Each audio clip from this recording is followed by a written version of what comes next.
सर्वच मान्यवर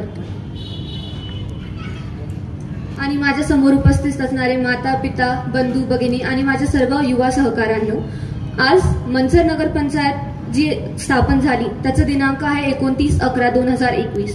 मला ही तारीख तुम्हाला सर्वांना आवर्जून सांगावीशी वाटते, कारण की येत्या 2 दिवसांनीच 4 वर्ष होतील मंचर नगर पंचायत स्थापन होऊन. आज मला जेव्हा योग आला वाड्या वस्त्यांवरती फिरण्याचा, तेव्हा मला समजलं की हे जे सतत सांगतात की 11 कोटीचा निधी आलाय, तर मला हे प्रत्यक्षात दिसत नाहीये. जे भरीव काम 100 कोटी दिसायला पाहिजे ते अद्याप मला काही कुठे दिसत नाही. तर हे मला जे करायचं आहे, हे सगळ्यात मूलभूत गरजा आतापर्यंत लोकांपर्यंत अजिबात पोहोचलेल्या नाहीयेत. त्याच समवेत मला जे करायचं आहे ते सगळ्या सुविधा, म्हणजे जे असेल शिक्षणाचा प्रसंग असेल, शिक्षणाच्या सुविधा मला लोकांपर्यंत पोहोचवायच्या आहेत.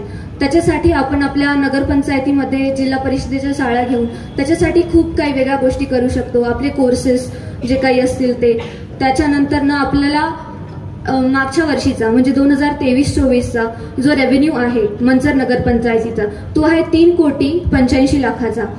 पण अद्यापही महिलांसाठी मध्यवर्ती ठिकाणी कुठेही स्वच्छतागृहाची निर्मिती नाही आहे. तर हाही एक भेडसावणारा प्रश्न आपल्या सगळ्यांच्या पुढे आहे.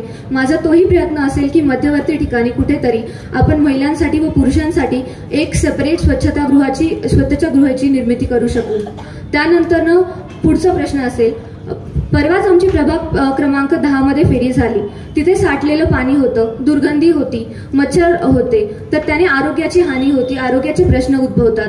तर त्याच्यामध्येच आपला जो नगरपंचायतींचा ऍक्ट आहे 1965चा, ज्याच्यामध्ये एक कलम आहे, प्रकरण 15 आणि कलम 220, त्यामध्ये त्यांनी तिथे स्पष्टता सांगितलं आहे की जो पब्लिक हेल्थ आहे ती नगरपंचायतीची जबाबदारी आहे.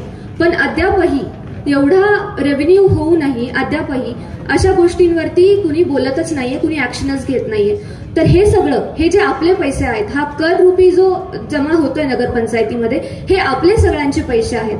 पण अद्यापही आपल्याला ज्या सुविधा पाहिजे आहेत, ज्या मूलभूत गरजा पाहिजे आहेत, त्याही आपल्यापर्यंत अद्याप पोहोचत नाहीयेत.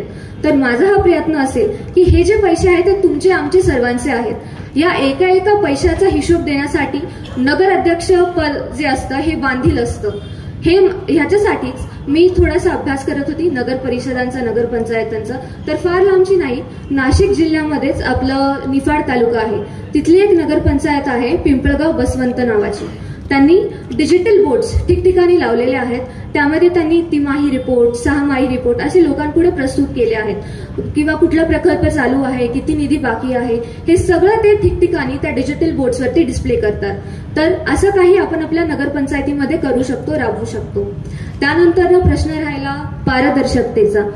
जर एवढा निधी येतो आहे तो लोकांपर्यंत पोहोचत नाहीये, तर कुठेतरी मधल्यामध्ये भ्रष्टाचार होतो हे तर नक्कीच. त्याच्यामुळे नागरिकांमध्ये आणि आपल्यामध्ये, म्हणजे नगराध्यक्षाचं पद आहे त्याच्यामध्ये पारदर्शकता असणं, प्रशासनामध्ये पारदर्शकता असणं हे फार महत्वाचं. मला या गोष्टीची पूर्ण जाणीव आहे की नगराध्यक्षाचं जे पद आहे ते खूप जबाबदारीचं पद आहे, आणि माझ्यासाठी हे नगराध्यक्षाचं जे पद आहे ते लोकांमध्ये आणि प्रशासनामध्ये एक बांधण्याचं काम करणार आहे. तर माझी तुम्हाला सगळ्यांना हीच विनंती असेल, येत्या 2 तारखेला तुम्ही मशाल व तुतारी ह्या चिन्हासमोरील बटन दाबून आम्हाला साथ द्यावी. त्याच्यामुळे आम्ही प्रामाणिकतेने तुमची सेवा करू शकू. धन्यवाद.